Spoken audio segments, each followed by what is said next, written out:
Paz do Senhor, professores! Aqui quem fala é o professor Pedro Júnior e estamos com mais um estudo para professores de jovens. Seja bem-vindo, professor, a mais um trimestre para a glória de Deus, que estaremos juntos estudando a palavra do Senhor e mais uma lição da nossa escola bíblica dominical. Neste trimestre, a lição de jovens nos traz um título muito interessante: Imitadores de Cristo, ensinos extraídos das palavras de Jesus e dos apóstolos. Então, nessas 3 lições, nós estudaremos um pouco como nos tornar imitadores de Cristo, a partir dos discursos, pregações do próprio Jesus e dos seus apóstolos.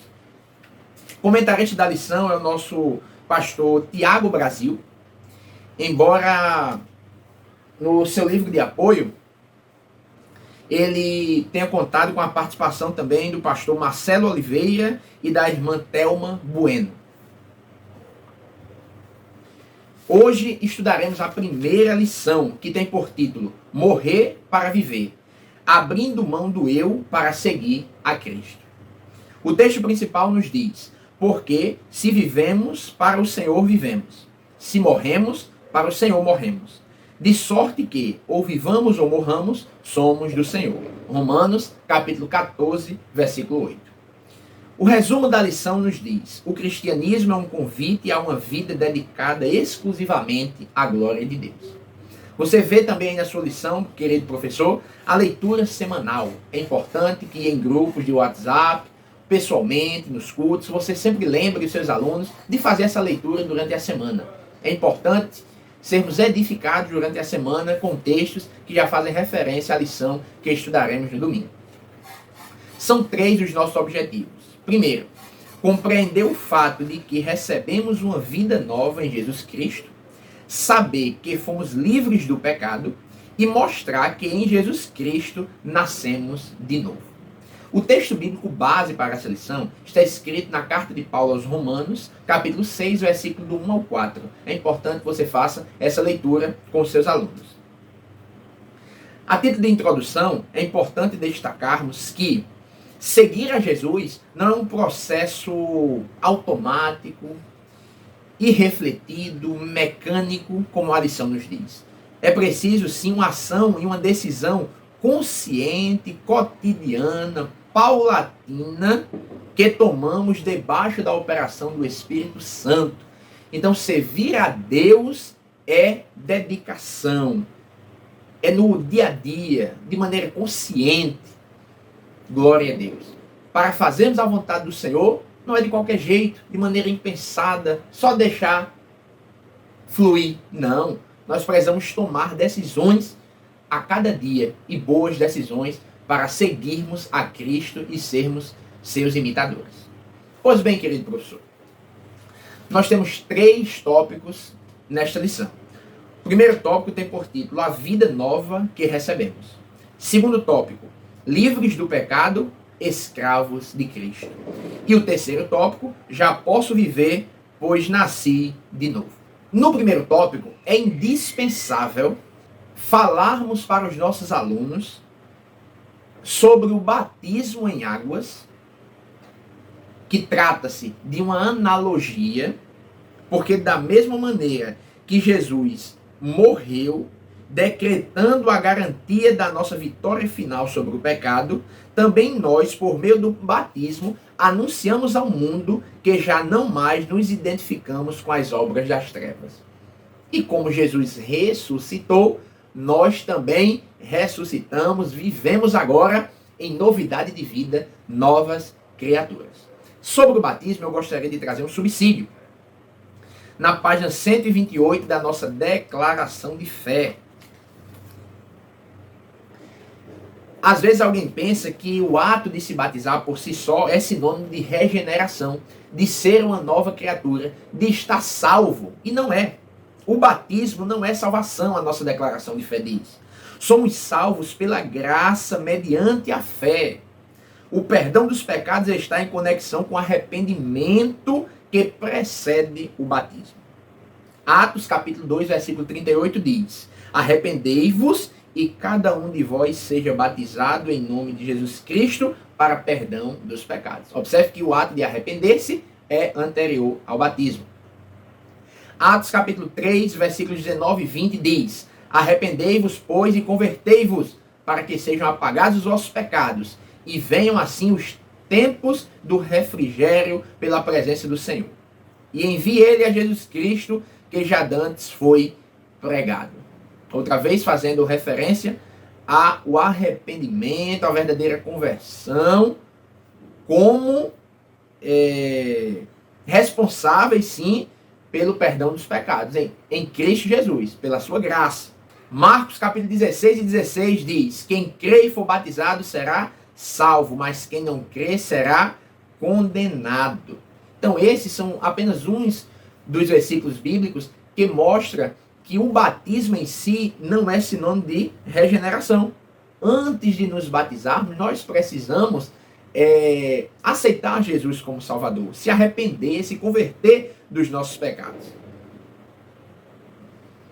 Então, querido professor, faça essa distinção para os seus alunos. O batismo aqui é apenas um sinal público, uma demonstração pública, um testemunho público de que nós confessamos Jesus como Salvador e estamos dizendo com a ação de nos batizar: eu morri para o mundo e agora estou vivendo para Deus.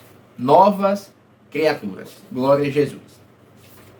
Ainda nesse ponto, professor, é importante nós explicarmos aos nossos alunos que a nossa associação, a nossa união, junção com Jesus deve ser significativa. Porque muitas pessoas veem a Jesus só pelo que ele pode dar, pelo que ele pode fazer. Eu quero a bênção do Senhor, mas não quero o Senhor da bênção. Olha que interessante. João, capítulo 6, do versículo 35 ao 60, tem um subsídio muito interessante, que Jesus rodeado por uma grande multidão outra vez, mas o desejo desta multidão é ser alimentado outra vez com multiplicação de pão e peixe. Jesus diz: eu sou o pão vivo que desceu do céu. E Jesus começa a pregar e não faz a multiplicação naquele dia. E muitas pessoas acham duras aquelas palavras e vão embora.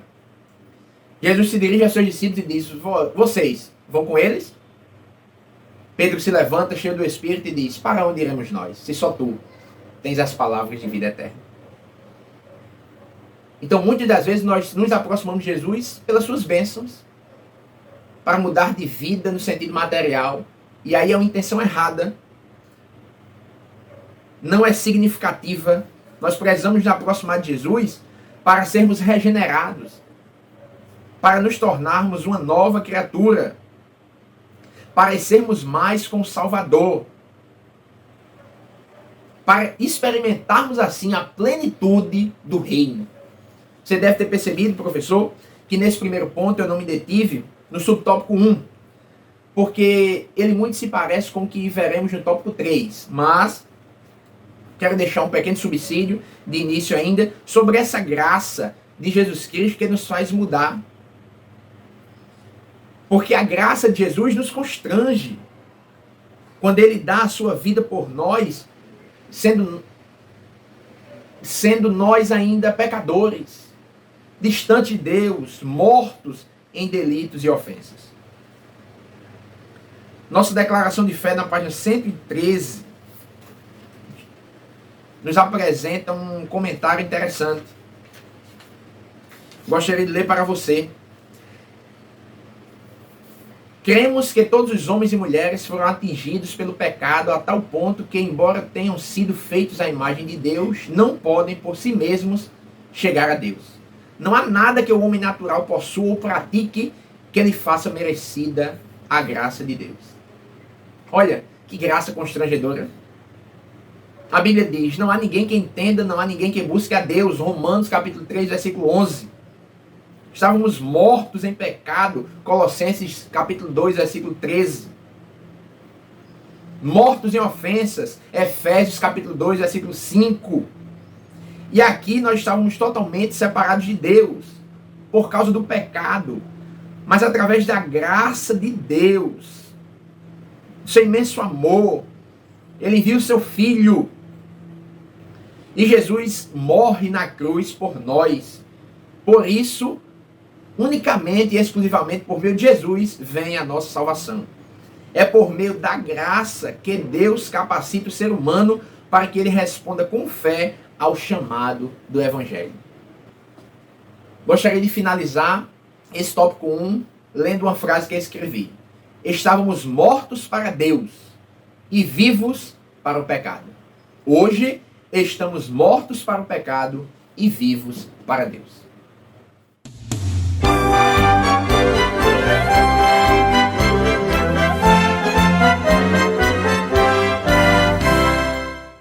Olá, querido professor.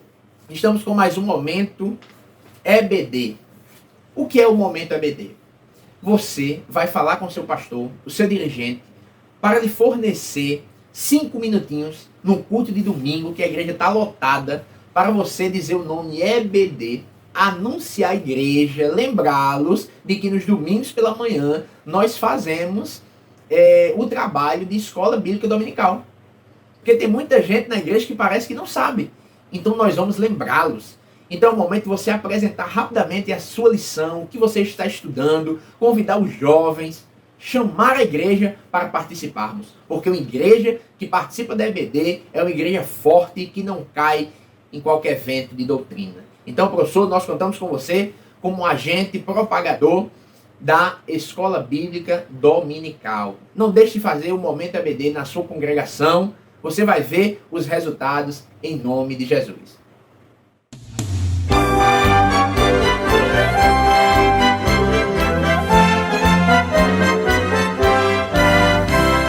Agora vamos para as nossas dicas de livros para o trimestre. Como dicas de livros para o trimestre, é possível que nas outras aulas nós continuemos a dar algumas indicações de livros, mas hoje eu gostaria de deixar para você primeiro o nosso livro de apoio, Imitadores de Cristo. Ensinos extraídos das palavras de Jesus e dos apóstolos, de autoria do pastor Tiago Brasil, Marcelo Oliveira e irmã Thelma Bueno. O segundo livro é de Max Lucado, Simplesmente como Jesus. Deus o ama como você é, mas se recusa a deixá-lo desse jeito. Ele quer que você seja simplesmente como Jesus. Perfeito para o tema da lição desse trimestre, Imitadores de Cristo. E por fim, não menos importante, nossa declaração de fé das Assembleias de Deus. Pode ver que eu já deixei 2 subsídios na declaração de fé. Então, professor, se você não tem ainda esses livros e puder adquirir, é muito importante, será uma bênção de Deus para a sua vida, em nome de Jesus. Agora...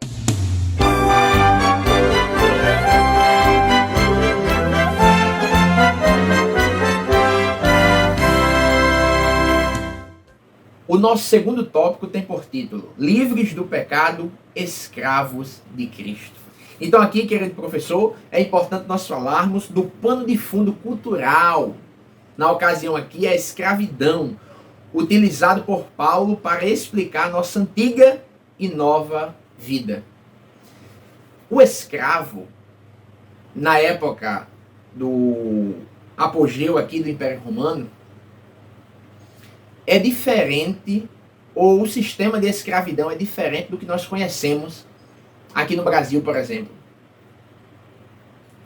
Naquela época, as pessoas se tornavam escravas, sobretudo por 2 questões. Dívidas impagáveis, que a pessoa não conseguia pagar, não tinham recursos, e aí tornavam-se escravos, porque era melhor do que morrer, ou os cativos em guerra.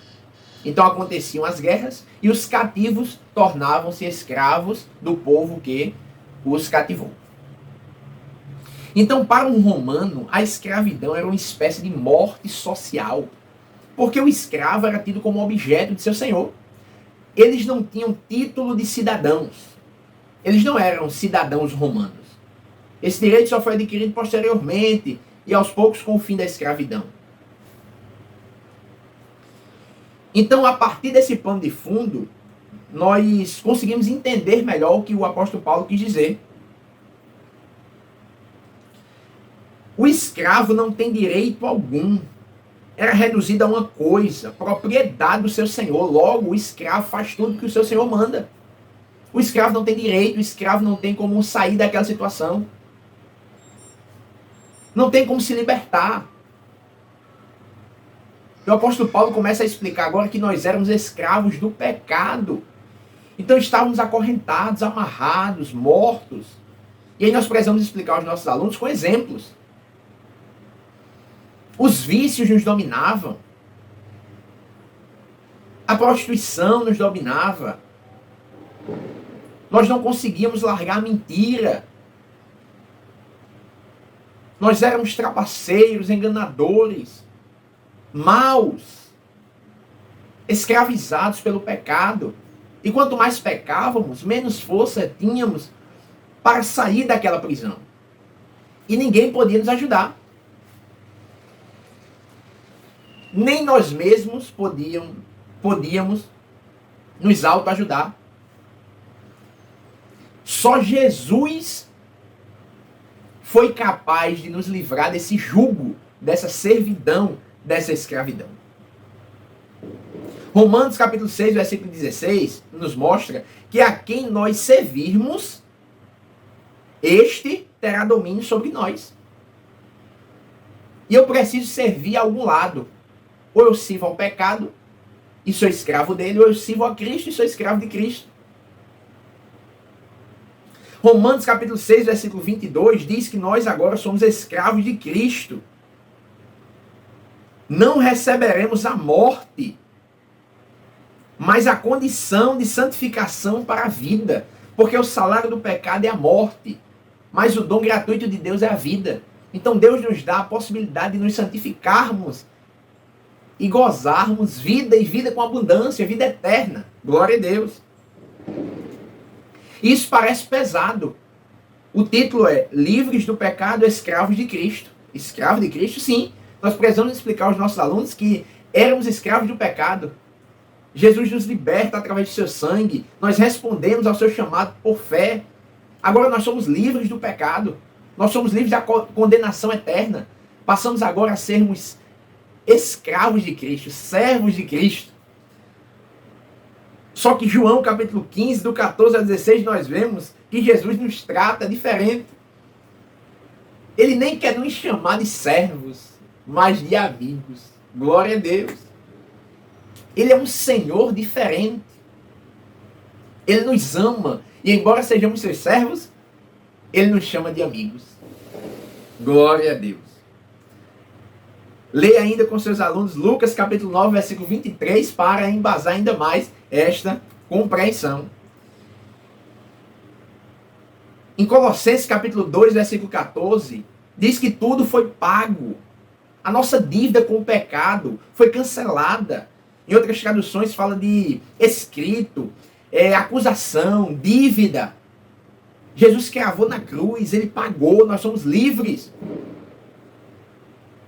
Jesus nos comprou, nos arrancou das garras e do senhorio do pecado e nos fez servos seus, ovelhas do seu pasto. Glória a Jesus. Então nós não precisamos temer. E aí você vai encerrar esse tópico explicando aos seus alunos. O diabo, vez ou outra, tenta nos constranger, nos encurralar em lembranças do passado. Ele joga na nossa mente pecados outroras cometidos. Mas Deus não leva em consideração o tempo da nossa ignorância.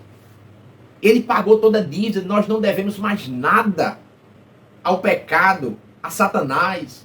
Nós somos servos de Cristo agora, comprados com seu sangue, livres de toda e qualquer dívida que tínhamos. Glória a Deus. Leia ainda 2 Coríntios capítulo 5, versículo 17. É um excelente versículo para ilustrar essa reflexão que nós podemos tecer no tópico 2. Agora vamos para o nosso tópico 3.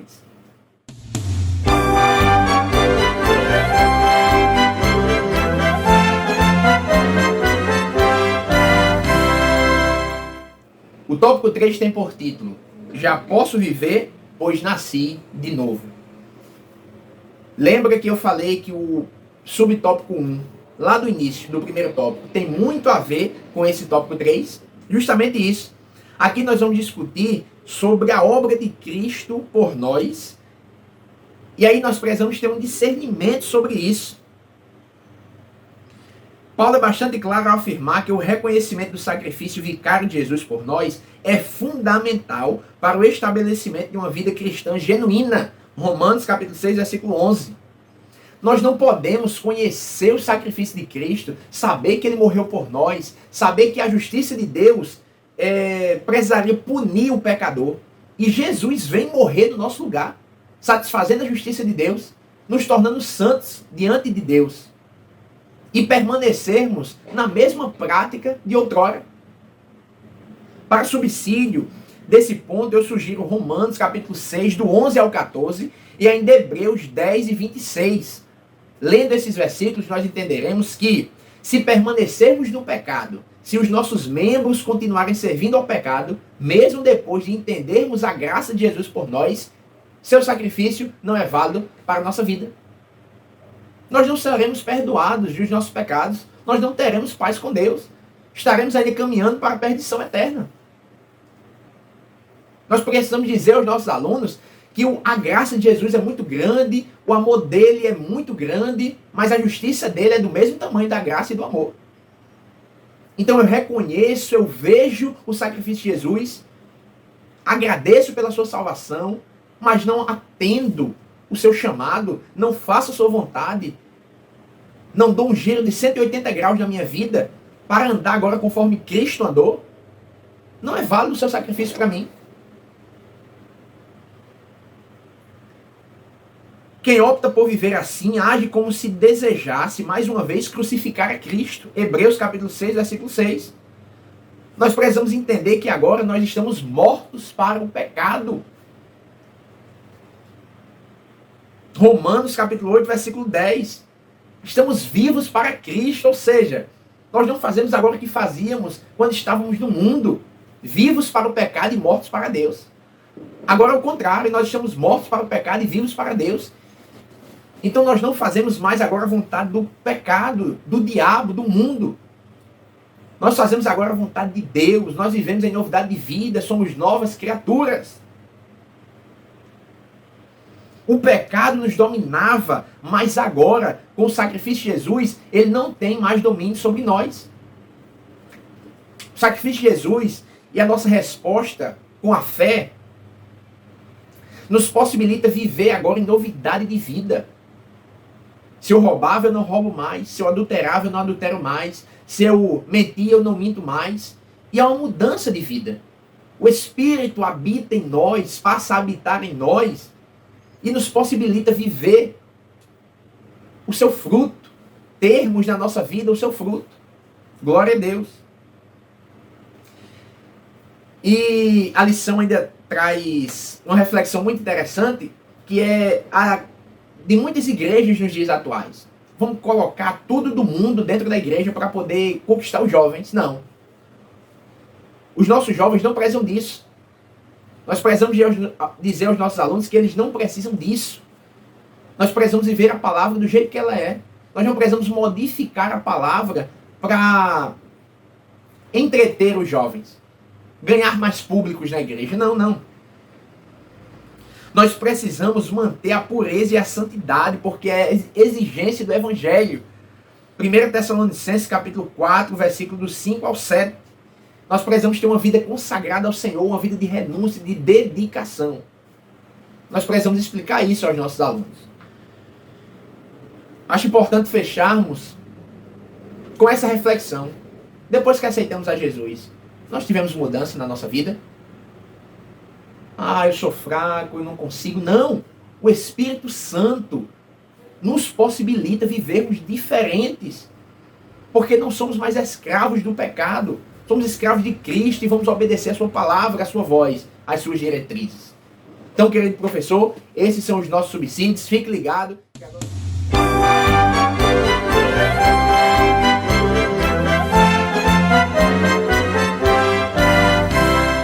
Olá, professor! Estamos com mais um momento de dicas pedagógicas. Você está ansioso para saber a nossa nova dinâmica trimestral? Pois é. Eu também estava e nós preparamos tudo com muito carinho para você. Eu, juntamente com a nossa professora Raquel, nosso novo professor, vou dar um spoiler aqui, nosso professor Basílio. Né? Por esses dias, vocês também estarão conhecendo ele, que estará fazendo parte também nas gravações aqui conosco. Então, professor, a primeira dica é ressaltar o que a nossa lição traz como orientação pedagógica, que é a reprodução do quadro que você tem na sua lição, professor, na página 4. Mostre aos seus alunos do que dispomos como filhos de Adão e como filhos de Deus. Por exemplo, como filhos de Adão, ruína, pecado, morte. Como filhos de Deus, salvação, justiça, vida eterna. Ok? Veja aí na sua lição, tente ampliar, imprimir, tire foto, mande para o grupo de WhatsApp. É importante que você passe para os seus alunos esse quadro de algum modo e será uma bênção esse recurso visual. Nossa segunda dica pedagógica é exatamente, querido professor, a nossa dinâmica trimestral. Então, o que nós preparamos para você? Nesse trimestre, nós queremos transformar nossas produções em um e-book. Isso mesmo, nós construiremos um e-book que, a grosso modo, é o quê? Um livro virtual. O que é que nós já fizemos para você? Na descrição do vídeo aí, já tem prontinho, quase pronto, o nosso e-book. O nosso e-book conta com uma figura ilustrativa, muito importante, o recurso visual. Conta com o título da lição já, e um espaço para você adicionar, e aí está em formato Word, Doc, né, do Word. Você vai baixar, vai editar cada domingo junto com seus alunos. Se você tiver um pouco de dificuldade com essas tecnologias, você pode solicitar ajuda a um aluno seu para preencher esse e-book, que é um livro virtual. No final do trimestre, você pode enviar esse e-book todo completinho para os seus grupos de WhatsApp, o grupo da sua igreja, mostrando o material final feito a partir das aulas da EBD. É o nosso produto final, em uma linguagem mais mercadológica. Então, querido professor, a grande questão é como nós faremos isso. No trimestre anterior, nós fizemos o manual do jovem para resistir à tentação. Foi muito legal.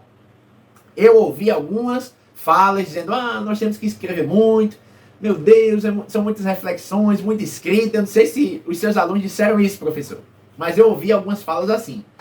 Para esse trimestre, nós pensamos o quê? Você vai pedir aos seus alunos que toda aula, cada um leve apenas uma pergunta. E para fazer pergunta, você sabe que tem que estudar a lição. Já vai ser a deixa para eles estudarem. A motivação para eles estudarem. Então você vai dizer, olhe, cada um traga uma pergunta sobre a lição que a gente vai estudar no domingo, hein? Então durante a semana eles vão ler, estudar, meditar na lição e construir uma pergunta sobre ela.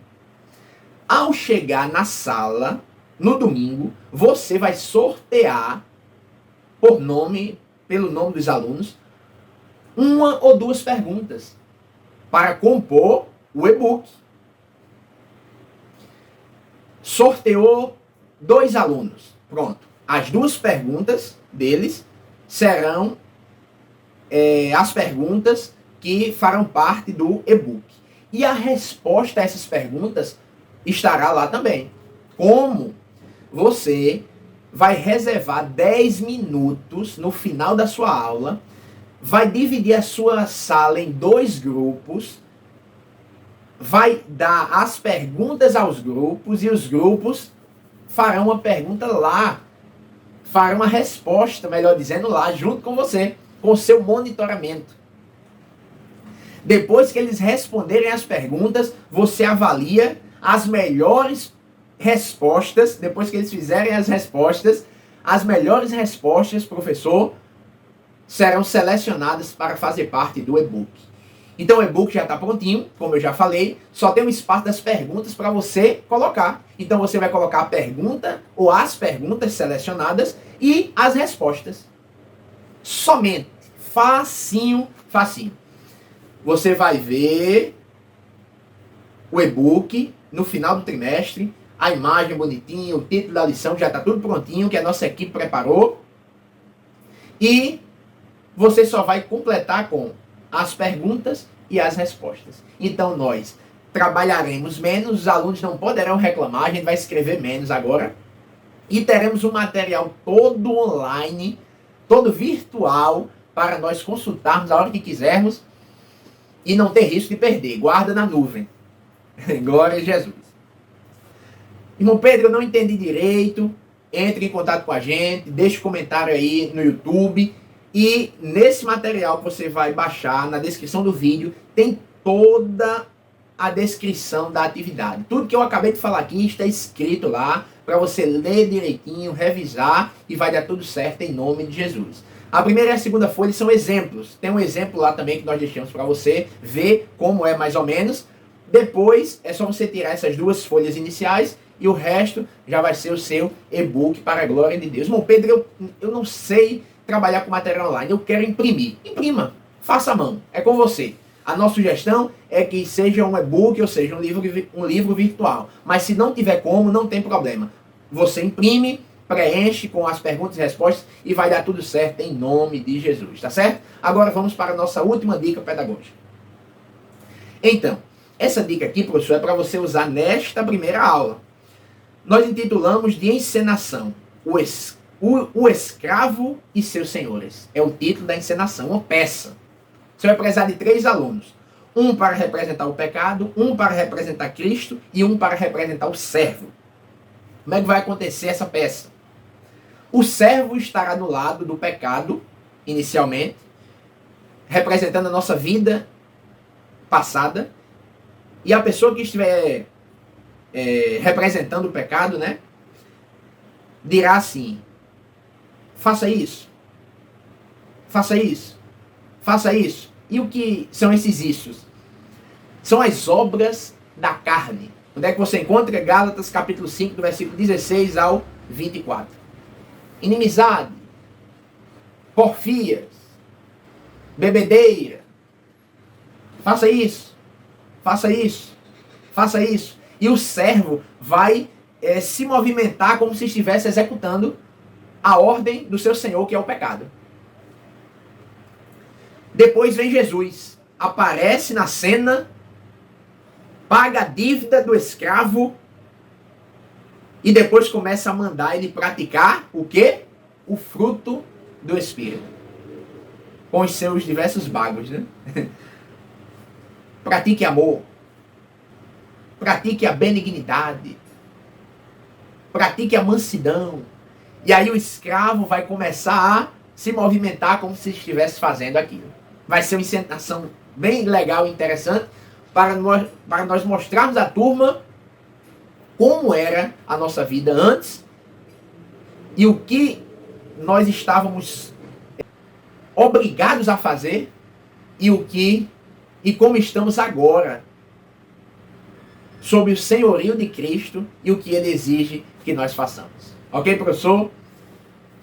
Nós esperamos de algum modo ter contribuído para a sua aula. Que Deus lhe abençoe, lhe dê um domingo cheio de sua presença, de muito ensinamento, para a glória de Deus.